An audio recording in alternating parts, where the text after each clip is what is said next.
How to add debit or credit card to your Amazon account. Well, hello everybody, welcome to the channel. Let me go to quick and easy and how you can add your payment card on Amazon, whether on the app or the browser. Now, if you want to do so on the app, you can head into Amazon application and log into your account. If you want to do it on the web, you can head into amazon.com and log into your account. Either way, the process is pretty similar. Simply head into the profile icon here, and then you can see your account option. Tap on see all. Once you're under your account, scroll down here and you can see your payments option, right?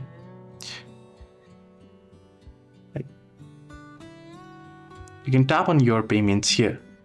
Then you can see cards and accounts. You can tap on add a payment method, then select add a debit or credit card here. Then proceed to enter in your card number, or you can choose bank here and link your card. Here you can manually do so. This is how you can easily add debit or credit card onto your Amazon account. Hope this video helped. Do like and subscribe as well.